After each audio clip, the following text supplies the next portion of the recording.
The Legendarium podcast is brought to you by you. So please visit patreon.com/legendarium to support the show. But for now, welcome to the Legendarium.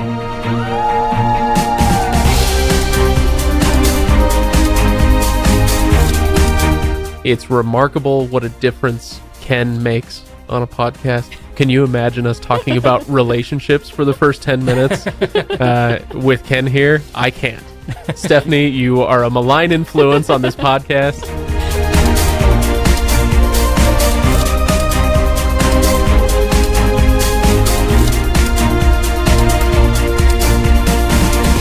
Welcome, everybody, to the Legendarium podcast. This is episode 215, and today we are discussing The Way of Shadows. This is Night Angel number 1 by Brent Weeks, but we'll get there in just a second. I am Craig Hanks, your host, and over there, he puts the ass in Assassin. It's Ryan Bruckman. You don't want to know what I put in Wet Boy. Oh, wait. Can we move on very quickly, please? No. I'd like to marinate in that for just a second. I really wish I would have thought that one through a little bit longer. All right. Well, I don't really think I need an insult after that one because I'm already married to that. You're getting one anyway because I've heard unconfirmed reports that she makes Ryan call her doll girl. It's Stephanie Bruckman. Thanks. I have nothing after what Ryan just said. Yeah, I know. So. That was really. This episode should be over. That's it. We're done, right? We're not going to top that. You go out while you're ahead. Yeah, if that's our mark of ahead, then we're really in trouble. So, I don't even know where to go with that. Oh, I guess I should say we were going to have Kyle on, of course, because this is a Red Team episode. Kyle is down with the flu, I believe. Yeah. So, anyway. It was going to be a 4-person panel, but we're down to 3. 3 is normal. But Stephanie, so glad you could come. Thanks. Stephanie is indeed very close to one Ryan James Bruckman, and we're happy to have her here. So don't screw this up. Like she was on our Mistborn. Oh, that's right. Yeah, that's right. You did come on before. So you're old hat at this. Yeah, you won't screw it up. I'm pro now. Yeah, so. It'll be fine. She listens faithfully to every one of our episodes. Yeah. Mm-hmm. Uh-huh. No, if she did, you'd be sleeping in this studio. All right, so before we get to The Way of Shadows, obviously the housekeeping, make sure you go to patreon.com/legendarium to support the show. Once again, thank you so much to those who already do that, and I hope that we'll get to see some of you. I know there's at least 1 or 2 of you who will be at JordanCon. If there are any other patrons or Redditors or people who follow us on Facebook or Twitter who are going to be at JordanCon, we hope that you will let us know so that we can be sure to go shake your hand and thank you for listening. Anyway, any other things? When it comes to Reddit, I should say the legendarium.reddit.com is where you can join the conversation, and thank you to those who participated in Ryan's pre-discussion thread. You gave us some questions and comments to talk about during our Night Angel episodes. There are going to be 2 of these. This episode, we may not get to those Reddit comments yet, but in 2 weeks when the next episode airs, we will definitely get to those by then if we don't today. So if you don't hear your comment, don't worry about it. We will get there. Anyway, are we ready to talk about Night Angel? Let's do this. Yeah. Okay, so a recap is in order. Azoth is an orphaned street rat. Surprise! He grew up in the mean streets of a nondescript pre-industrial city that seems to be ruled by sex and violence, surrounded by lots of other children like himself, organized into gangs. Except, surprise, Azoth isn't like the other children. Not really. Azoth kills his cruel gang leader, thus becoming the apprentice of the city's best wet boy. Which, I'm sorry, I can't really say that out loud without laughing. The city's best assassin, Durzo Blint. Under Master Blint's tutelage, Azoth becomes Kylar Stern, wet boy extraordinaire. Sorry, I can't. Okay, I'm leaving that behind. And just in time, because some stuff is happening and there's an invasion and there's a magical thing that needs recovering so that Kylar can become magical too, and there's a damsel who needs winning, And there's intrigue and romance and betrayal, and after it all, the invasion is stopped, the magical thingy is recovered, and the damsel is won. And if it feels like I'm being flippant, it's only because I kind of am. Recaps like this are really only meant to remind you of the bare bones of this story, and the bare bones of this one are basic and well-trod. Brent Weeks reinvented no wheels when he wrote this book, but you know what? I'm fine with that because this one rolls really well. So let's talk about why. Ryan, you have been recommending this one for a while. Yes. You knew we were going to read Brent Weeks, and so you read ahead months ago, and you said, you guys are going to be so interested in this one. You're going to love it. I'm so excited for us to get to it. Is that because this book was basically teenage you's wet dream? No. I mean, come on, though. It was. Down on his luck, young lad becomes a violent assassin and learns how to swing swords really well, and runs around. Yeah, I'm picturing, yes. I'm picturing 14-year-old you running around with a katana and like being an assassin. And, that shouldn't be picturing you. You saw me do that. I was like, I'm pretty sure the We two have of you were attacked together. each other with real katanas before. I That have is nicks true. in my katana from where you hit me with them. He owns a katana. So do I. So anyway, yeah, tell me about why you were so excited. Just give us some broad strokes. Why is it that you were so excited for us to get to this book? So I had just finished the Lightbringer series by Brent Weeks. Really liked the author. I hadn't really intended on going through the Night Angel series, but enjoyed Lightbringer quite a bit and jumped into Night Angel, and just shot through the whole series really quick. And my perspective and my drive, for us to do this, comes from the piece as a whole. More so than necessarily this book by itself, because I agree this book is, I love this book. I think it's great, but it is the exposition, the setup for the larger piece that a lot of epic fantasy stories gets, where it's our hero is the down, you're kind of joking about the downtrodden orphan who's discovering that he's got something different about himself, and we follow that trope all the way through. That's okay. Yeah, Just totally. make the journey interesting, even though it's a journey we've been on. Make it interesting. Give me something that's semi-unique in terms of the world and the way that your magic system and everything else works. Give me that, and we're going to be good. But the thing is, this, for me, this series is so enjoyable because of the character relationships and the discussions about morality. Because there are only two characters in this book that have a pretty strong moral compass, or that are kind of on that saint level type thing. Mm-hmm. You would say these are good people. No one else in this book. There's three. I think three. There's Logan. Mm-hmm. There's Elene. Yes. And the general guy. Lord General Aegon. Aegon. That's the one. Right? Well, I guess there's the count. Aegon cuts the king's head off, though. Well, right, but Count Drake has quite the assorted past, but now he gets yeah, to that. Count Drake does become a better person. Yeah, anyway. But yeah, your point is still taken. This series, you can spend a lot of time looking at this and kind of just playing in figuring out where the morality sits of your characters, and having those philosophical discussions about, was this right? Was this wrong?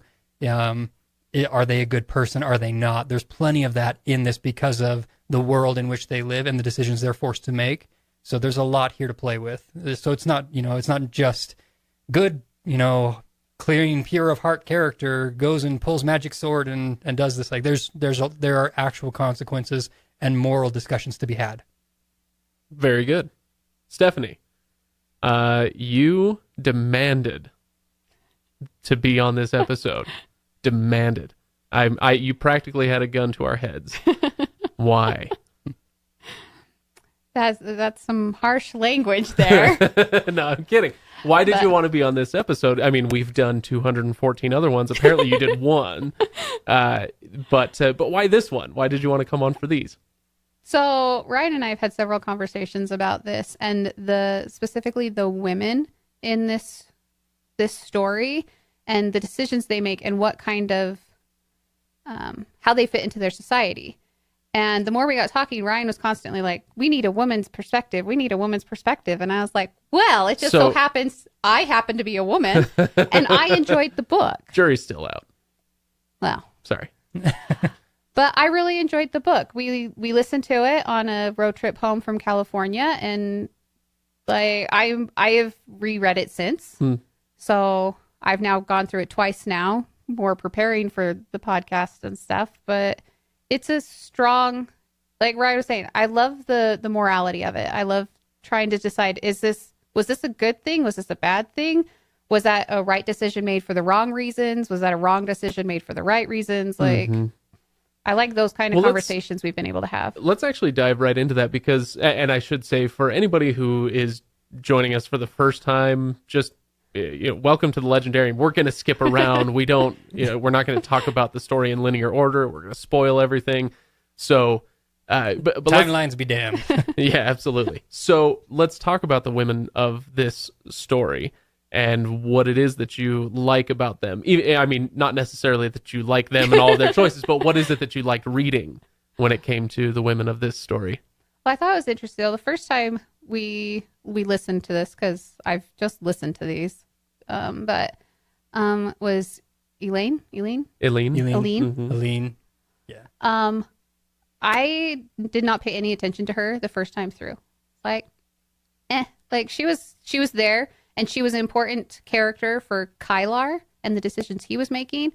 But as a character on her own, I was kind of like, okay, like you knew what she was going to do. You knew what her decisions were going to be because that's the type of person she was raised to be. You knew she was going to make the right decision. Like she was always going to do the right thing. Well, the second time that I listened through it, I was like, I can't stand her. Really? Like she just grated on me. She got on my nerves. I was like, really? Like, this kid has just done all of this crap just to show you that he loves you and he's cared for you all his life. And you're just going to turn your back. Like, I just got so annoyed with all of her decisions. Like, who gives you the right to be this judgmental? Well, his name is Brent Weeks. I don't have his bio in front of me, so I can't tell you that much about him. But as far as this book is concerned, he's God. So he gave her the right.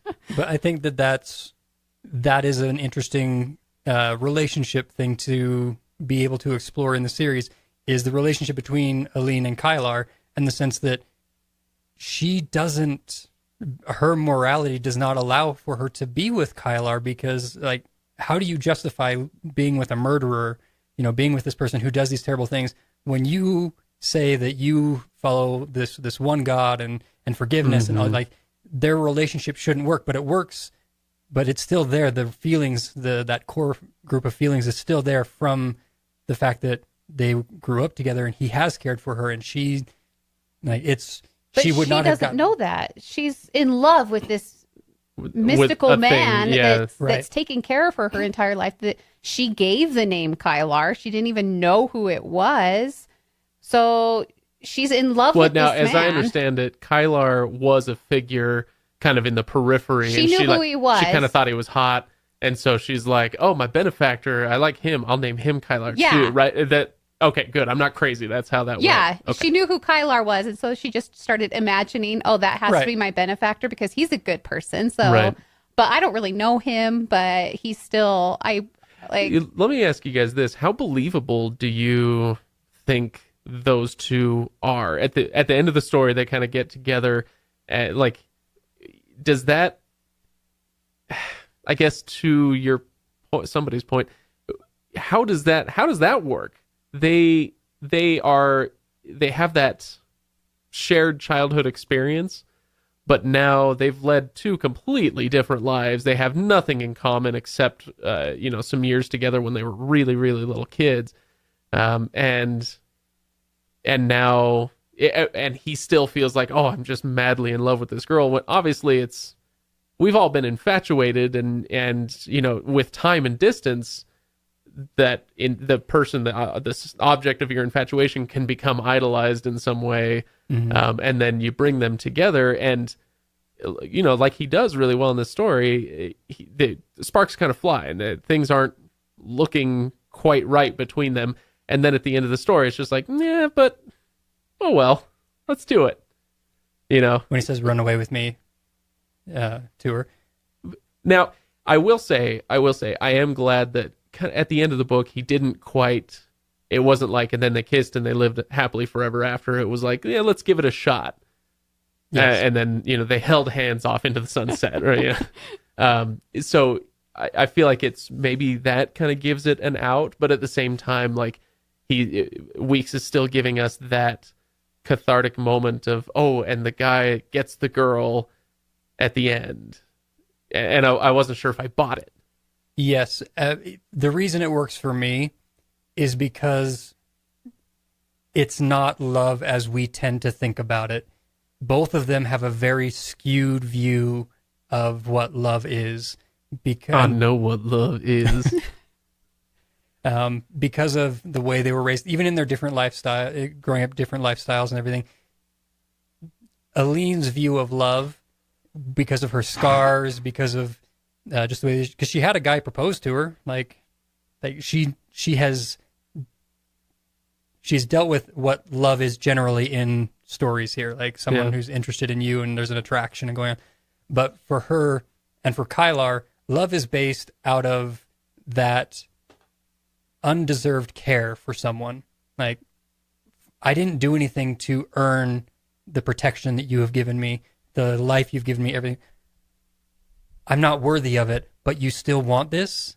So honestly, when they take off together, like, they both have this sense of like, I'm not worthy of you for each other, which isn't going to sustain a long-term relationship. Like, it doesn't work that way. But because of where they come from, I'm okay with them getting to this point and saying, let's go try this. Like, run away with me. We've gotten through this terrible ordeal. Let's go and try this and try and live a normal life. And we have 2 books to go, so we know that's not going to be the whole thing. I do want to point out, before we move on to any other subjects, that it's remarkable what a difference Ken makes on a podcast. Can you imagine us talking about relationships for the first 10 minutes with Ken here? I can't. Stephanie, you are a malign influence on this podcast. Repent. Okay. So, let's talk about some other characters then. We've talked about Elene and her relationship to Kylar. I feel like we can probably save Kylar a little bit. Kylar, Azoth, I'm not sure what to call him. Maybe we can get to that in a little while. But let's talk about some of the other kind of peripheral characters.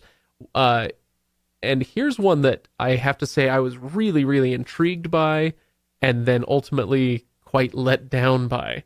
And that was Solon. Okay, Solon to Fussen. Sure, yes. Thank you for remembering that name. He shows up, and he's kind of... what would we compare him to? He's the advisor to a secondary character, and there's a whole chapter with him coming to the mansion, and he's like, I'm gonna I'm gonna become the advisor of this spoiled rich kid. It turns out he's a nice spoiled rich kid, and this is gonna be great. And then we don't hear from him ever for 10 years. And then the next time we see him, he's being banished by the family. And it's supposed to be this whole momentous event going on with him and fulfilling prophecy by coming to this kid and becoming his advisor and delivering certain messages and all this. And I just felt like when I read that initial chapter, I was like, I like these characters. I'm ready for this. And then nothing. Mm-hmm. Did you guys get that at all? Or do you see what I'm saying? On my initial read through, Solon, Dorian, and Feyir, it was kind of like, I'm not really sure what these characters are supposed to be, other than like at the end when I think it's Solon who uses Kyorok to kill all the... Right. To kind of basically free Kylar up to do what he needs to do. Like, I was like, was that their whole purpose, was just to be there? Because that feels like a throwaway to me of these characters. Well, I suspect what I'm coming up with is that Weeks is setting things up to expand the world building with them, and like they're Outlanders, they're from some other country, and so we'll follow these characters. It's a bit like Sazed, right? Where eventually you're going to get a lot more in this guy's head, and so that's the excuse that I came up with. But at the same time, like in this book, I was really let down. Yeah, they're completely confusing. I was like, I don't know who these guys are. I don't know why they're here. I think they're hilarious. Like, their interactions and their communications with each other, I think add a nice, like, softer point to some really deep stuff that happens in the book. So it's kind of nice to break that up with the comedic, like their comedic timing and just some of their conversations and their bantering back and forth. But it wasn't until the second time through that I really started appreciating their characters. And I'm excited and I'm looking forward to them having a bigger part in the story. Have you read the second? I have books? not. Oh. I have been holding off because I didn't want to start thinking, oh, and this happens and this happens. Oh, wait, we're still in book 1. So I have not gone on. I have just read book 1 twice. And I will probably be starting book 2 tomorrow. Nice. If not tonight, on the drive home, right? Yes. Yep. So I'm excited. And like they have me excited to find out why he bothered giving us a taste of these characters without really divulging anything about them. Yeah, and this, if you guys don't mind, I kind of want to zoom out and talk about the way that these books and these series that we've been reading are structured.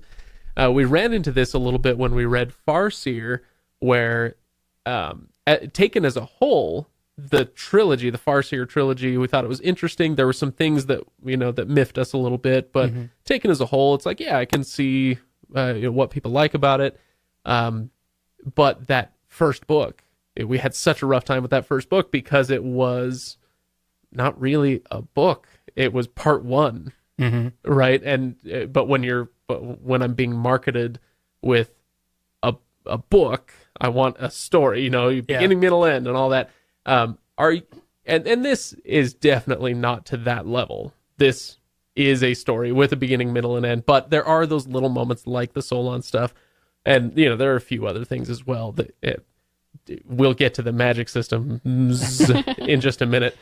But are you okay with this? And do you go into these series kind of expecting that now, where you're going to get morsels, and not just morsels, but huge chunks, entire chapters that will not be paid off in the book that you're reading?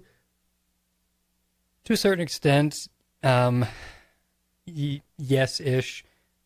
I'm more inclined to say, for me, I tend to go into these on a first read to just see the feel, like get the feel of it as I go through, knowing that I am going to miss things, knowing that there are things that are not going to pay off for me, like that it may not pay off in this book, especially if I already know that it's a trilogy or that multiple things are going to happen.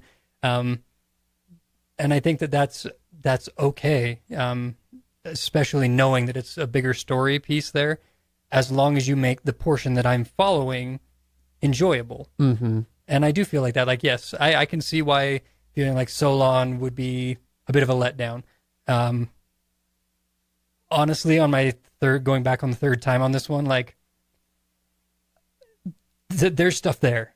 Yeah. There's stuff there that makes it more enjoyable. Well, but having read the whole trilogy, I'm not sure that it's fair for you to judge that in that way. So I shouldn't even ask you the question. But that's kind of my point here, is saying, if you're expecting on your first read through, it's like sitting down at Thanksgiving dinner and saying, I'm going to taste everything on the first plate.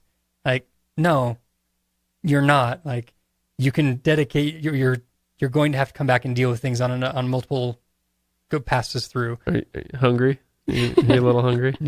There's pizza right over there. Yes. But that for me is like, so I'm trying to be cognizant for myself when I read a book, to not necessarily mark a book down for something I'm like, that didn't pay off, so that's a mark against this book. But to put a tab there and say, okay, if this doesn't get resolved, then that's a missed opportunity. And that's the way I feel with this series. And I get, yes, there will be things that probably it's like, okay, that's how we resolved it. Like, okay, whatever. It's not a perfect series by any stretch of the imagination, but yeah. Okay.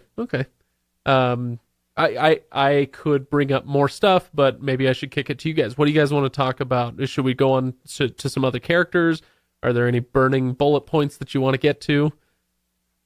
I say we keep going with some characters. Yeah. It's this book series. I expect us to talk a lot about the characters and their paths. There are so many of them. That was my hard thing. So many characters. Getting through this is we're getting so many storylines of all of these side characters and who Kylar's meeting and how they fit in with the grand scheme of everything. Oh, and man.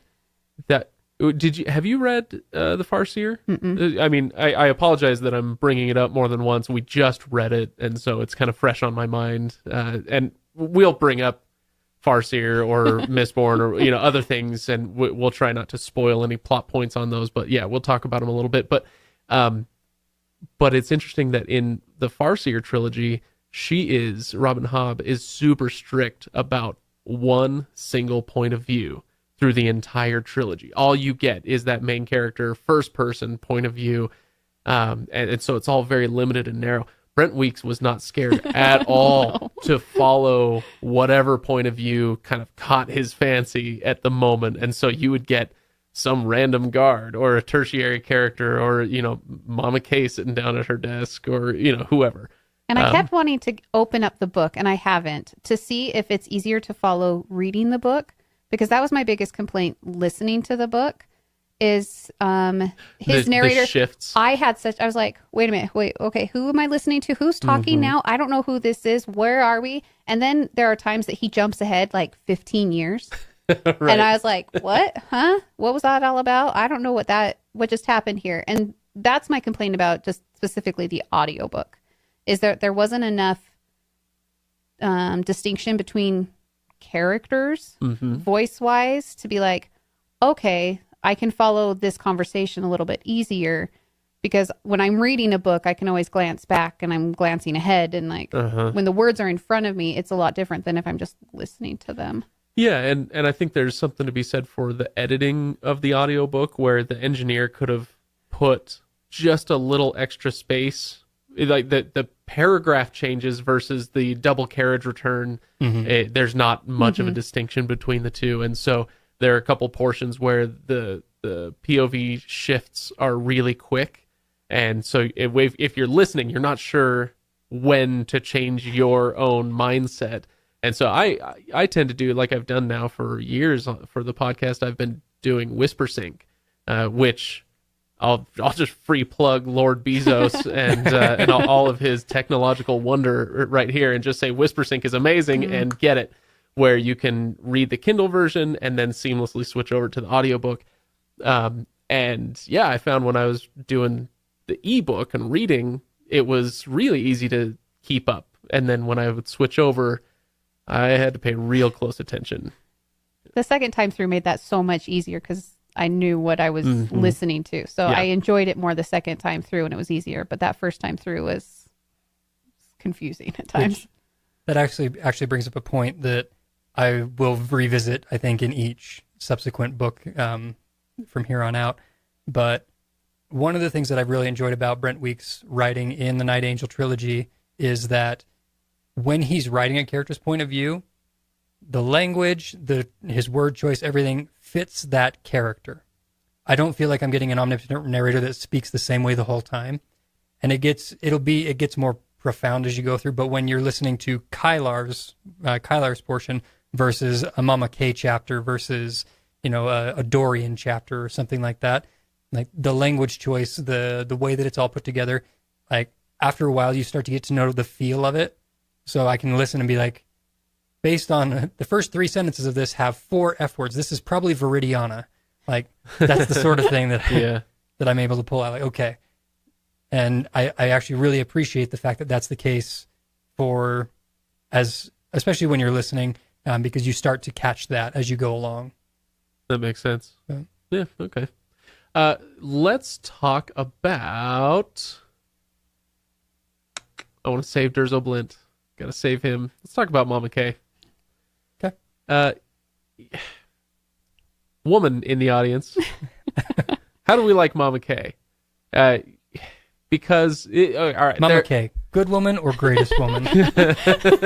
She is okay. Well, are there more than 2 female characters in this book? I mean, I know there are, but as far as significant speaking roles, are there more than 2? There's her and there's Elene. Elene. You get minor characters in the Drakes. I think the Drakes, the oldest daughter. What's her name? Sarah. Sierra. That's right. Plays a part.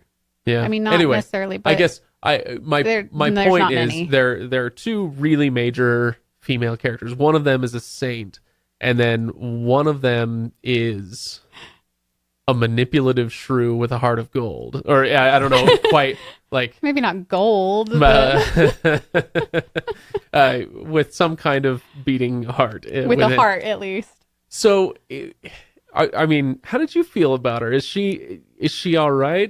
Did you feel like the female characters got shortchanged a little bit, or were you good with them? I think the hardest thing about, especially Momma K's character, is where her power came from. I mean, she started in a whorehouse. I mean, but who didn't? I mean, we all did, right? How do you think this got built? Exactly. And then by the end, she's the most powerful person and runs all of the whorehouses. Like, she built her... Well, she runs... The term is brothel.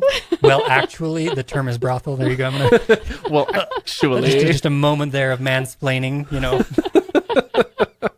Well, she runs the whole city, doesn't she? I mean, she's the leader of the... She's the Shinga. Yeah. The Sakagi. That no one really knows that it's her. Yeah, like, right. She runs everything, but no one knows she runs everything. Like, but I think that was my hardest thing with her is... Was there another way for her to get to the point she is that didn't have to deal with sex? Why does all of her power have to come from the fact that she can have sex? So Brent Weeks is kind of... There's a couple of different ways we could look at it. He's playing a very traditional stereotyping game. Men fight, kill, blood, guts, horror, all that stuff. Women, sex, pretty, blonde hair, big boobs. And so it's all kind of very stereotypical that way. And so we can excuse him for that and just say, yeah, I mean, that's kind of the way most of the world is viewed, whether rightly or wrongly. Or we can ask him for more and say, let's, what else do you got? Can you transcend the stereotypes? Can you give us something different? Actually, something I was thinking of, was, who's not often held up as a paragon of, writing female characters is Tolkien. But if you think about it, his two major female characters are Galadriel and Éowyn, who are elevated in his story one for her wisdom and the other for her courage. Mm-hmm. So there are other directions you can go to give a woman power and prestige within your story, right? And I think like she's well written. She has a nice arc. There's important things that like decisions she makes, and I love that she's educated. She knows what she's doing, obviously, or she wouldn't have gotten to where she's gotten. She knows how to use the information she's given, because not everyone can do that and use it to farther themselves and right and have that cunning that she has. Yeah. So I like her as a character, but I think that she could have been more. And that's kind of and it's like what you were saying with it's just stereotypical. It's what you expect. It's what kind of the world is. Women come to power because of their boobies. Pretty much. And I think that she could have been so much more than she was to get to that same point. I understand that argument. I also, part of me sits here and goes, but then isn't she in a position where she's technically better than the rest of the characters in the story? What do you mean? Well, she got to her power, like she didn't have to have sex to get to her power. Like we follow that line and say she didn't have to be a prostitute. She was able to figure it out without that. So because she followed a moral compass, because her morality didn't require her to sell herself, she's now on a higher plane than everyone else because she didn't have to suffer what everyone else did. So I think she's stronger for having gone through that. Yeah. So, I mean, we mentioned her cunning, and that might not come through if she didn't have to go through what every other hooker on the street had to go through. Well, and admittedly, her path is different because she was listed. He's written her as the courtesan of the age. Like, right. She's one of the most beautiful women to ever exist. Oh yeah, we'll get there. And, but in my mind, if like we were talking about the idea of strong characters, like whether or not Momma K is a strong character, strong female character. And for me, one of the big things to separate when talking about strong characters is that a strong character doesn't have to be a role model. Like, you don't necessarily have to say that this is... Yeah, you don't have to want to be that person. Right. So to me, Momma K is a very strong character because there are thousands of women who have to go through the brothels, who have to be, that are born in the, what's the name for their ghetto? The Warrens. The Warrens. Like hundreds of women, thousands of people who had to go through this. She rose above everyone else because she was lucky and beautiful. Like she had that. And then she figured out how to use that. And then as that power grew, she grabbed onto the other power pieces that offered themselves to her. The learning secrets, being a part of it. Like she figured all that out and became the Shinga, the leader of the criminal underground, because of her intellect and her taking advantage of what she had. Sure. So if I understand your argument, it's that, yes, on the surface, things are very stereotypical, and Brent Weeks is, packing another beauty with big boobs in a leading role, just like 1,000 other authors have done. But you scratch the surface a little bit, and you see something a little bit deeper, right? Yes. And I think in this book specifically, I appreciated that at the end of this book, she is seen as in her worst. Kylar literally gives her a poison that's going to make her just crap herself to death. Which is awesome, by the way. She's not wearing any makeup. And Kylar talks about how she just does not look. She looks like a totally different person. Yeah. She looks old. Everything here. Old and busted, as Will Smith would say. We're seeing her supposedly in this true self. Like, this is what she really is, this person who's broken. And I did think it was a little much when he walks in the room and she's removed the makeup from half of her face. And on one half, she's the beautiful Momma K. And on the other half, it's like Harvey Two-Face or something. I was like, come on.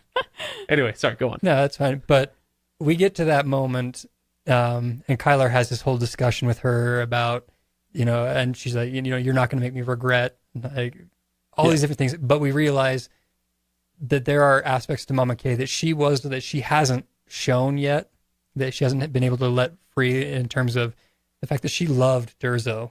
Like, and that we look at that and go, based on your lifestyle, based on you as a character, what does love look like for you? And how do you really love Durzo?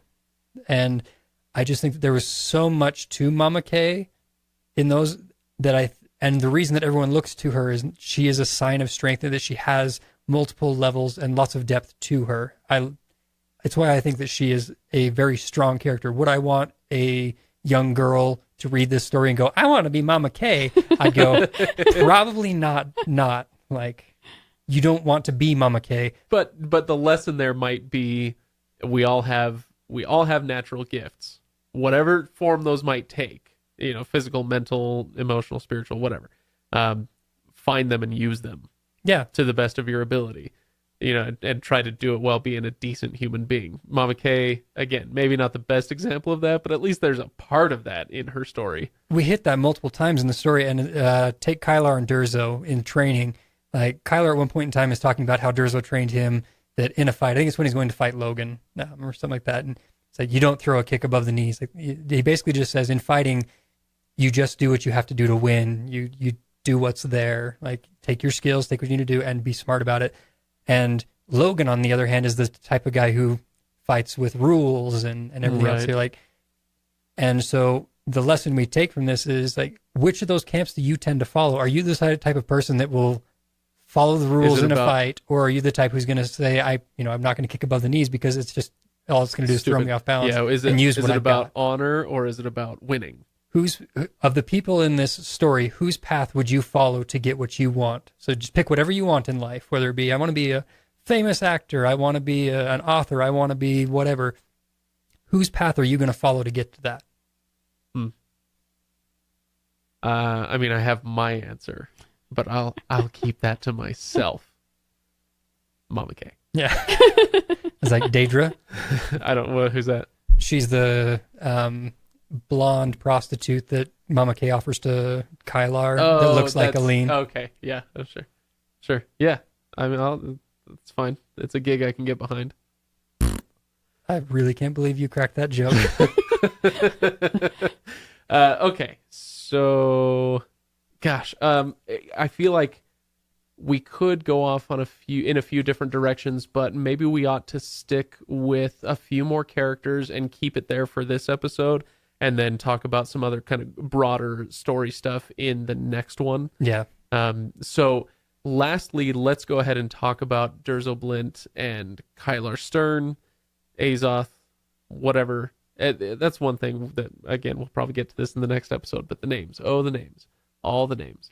So do you feel... I feel like the way you just talked about characters and whatnot, that's a really good segue to talk about Durzo Blint, because he's interesting, he's capable, he's a horrible, filthy killer and all this stuff, but and as a teenage boy, I mean, that's kind of why I cracked the joke up top, where as a teenage boy, you're like, oh, this guy's awesome. He runs around on rooftops, and he slits throats, and he takes names, and he goes to whorehouses all day, like, this guy's awesome. And then on the other hand, reading him as an adult, you're like, dude, this is a horrible human being. Yeah. who has some things to teach our main character, sure, but maybe not somebody you would want to hold up as a paragon of virtue or whatever. Mm-hmm. I don't know. Okay, Durzo Blint, like him, hate him. Stephanie, what do you think? I don't know. I was just having this thought. Like, all of a sudden, I felt Durzo was kind of like, just, I don't know if one-sided is the right, I don't think that's the right word I want. But, like, shallow? He's kind of not a very deep character in the way that he was written. Like, if this is the choice, if he's chosen between A and B, like, what he's going to choose. Okay, here, I've been given this, I've been offered this debtor. Whether he's going to take it or not by the political gain or whatever. Like, he's not a very deep character in that kind of respect. Like, you always know what he's going to decide. I think I agree with you right up until the very end of the book. And I think then he's dead. He's not a conflicted. He's not a conflicted character. That's true. Okay. In this book, he is not a conflicted character. Doggone it! Did you just ruin books 2 and 3 for me? No. Okay, good. He's dead at the end of this book. Like, okay, all right. That's what it came back. Does he come back? Yeah. In this book, he's not. He's dead. My point is, and I like the way you put it. He's not a conflicted character, like you say, Stephanie. You know what he's gonna do or say.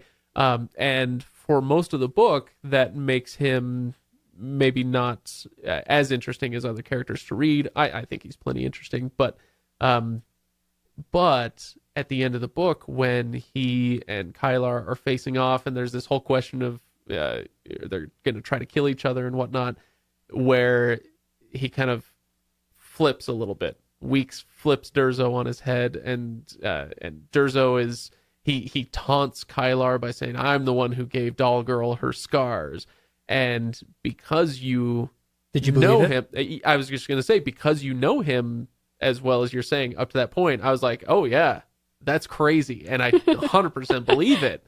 That he went and did that just to push Kylar and all that. Like, what a piece of garbage and all that. And then he flips it through later conversations and with talking with Momma K and all that. Where, yeah, he was that. And then at the very end of the book, you find out that you know what, he was somebody with depth and with a moral code and the ability to judge. Does that make sense? So I guess my point is just, I'm with you up to a point, and that twist at the very end is what made him an interesting character finally. Durzo, I think, provides us with he's another measuring stick against Kylar, so that we can see either Kylar is going to become Durzo, or Kylar is going to have to change. Like, he wants to be Durzo. Like, that's his dream from the beginning. I want to be Durzo Blint. And then he kind of learns about Durzo, and his own choices tend to sway him to follow the path, but differently, to do different things than Durzo did. And I think that's a large purpose for him. And we are coming into the story, like, we know that Durzo is a lot older than we thought at the beginning of the book. Yeah. Like, he's 700 years old or something like that. He's Achilles Thorn, like this character from legend, basically. So he's had plenty of time to establish what he's going to do and go through a lot. So he's kind of at that point in his life where I am, to do a little bit of Ron Swanson, I do what I want. Like, I don't need anything other than to do what I want to do. And that's where you get at the beginning, until you get to the point where his daughter comes into the picture. Yeah. And that I was appreciative of the fact that this hardened character through the whole thing, who really doesn't seem to care about anything, but you can tell he's kind of caring about Kylar, realizes he has a daughter. And then the bit of conflict he deals with in this book is saying, so I have a daughter. Do I try and save her? Do I kill her? What do I do? Do I pass her off? I pass her off, yeah. And remember, at the beginning of the story, one of the first things that it drops in there is he's just lost this girl's mom, Vonda. Like, I played a game, I called the bluff of the God King and failed, and Vonda died. So, like, I love Durzo as the measuring stick for Kylar. Yeah. Okay. We'd better, actually, shockingly to some people, we'd better call it here. We need to wrap this episode up so that we can prepare for the next one. Just kidding. No, these are live. These are totally live. Yeah. Yeah. Okay. No, but we do have a guest coming on for the next episode. We got to prepare for that. But gosh, that's too bad, because this is a really interesting discussion. I actually almost earlier today I finished up the book, and it was revealed who Durzo really was, and I was thinking to myself, immortality is a common trope in fantasy literature, characters gaining immortality, and how does that change your moral calculus? Because there are scenes, there are moments when you know that Durzo Blint has been out to the whorehouses, or he's about to go out to the whorehouses, and you're like, oh man, what a pig, like, except for the absolute most libertarianish among us, most of us are like, yeah, okay, it's fine. Yeah, prostitution is illegal. That's probably, for the best.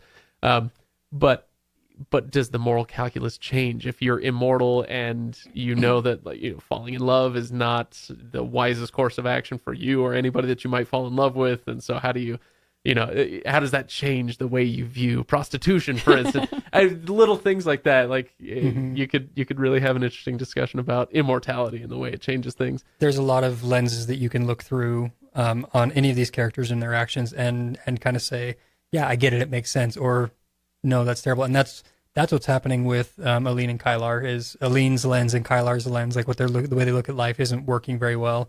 But yeah, I think immortality is going to be a big player, obviously, in this. Yeah. Well, very good. Let's kick it to the next episode then. We will be back. I mean, we're just going to hit stop and then hit record again. But you can come back and listen in 2 weeks. We will continue our discussion of The Way of Shadows, Night Angel #1. And what we're going to do, yes, we're going to get to a ton of Reddit comments. And so we're going to be talking about the magic systems. We're going to be talking about Rat, the villain, which we didn't get to at all. We're going to be talking about Bible quotes, apparently. What was the other one that I thought was really interesting? Oh, well, I can't remember. I'm sure there will be other character things that we bring up too. We forgot about Jarl, and there's so many we haven't touched on because there are so many. Yeah, there's a lot of characters, a lot of names. We'll talk about the naming conventions, and well, there is no convention, but we'll get to that anyway. So I hope you'll stick around. I hope you'll stick around and join us for that discussion as well. Thank you for listening to this one. Once again, patreon.com/legendarium is where you can go and support the program. The legendarium.reddit.com is where you can discuss this episode and the things that we talked about. The only thing I don't want to hear on this discussion is how come you guys didn't talk about X, because you don't know. Maybe we did later. So wait until we put out our second episode. Yeah, exactly. Anyway, no, but we do hope you'll join us there for that discussion. Thank you, everybody, for listening. Enjoy your week. Next week, Blue Team is back with their second discussion of the first Dune book. And they are back again with James Jenkins, the author who joined them on that previous episode. So I thought he did great. I hope you enjoy that episode as well. Thanks for listening, guys. We'll see you later. Stop breaking stuff.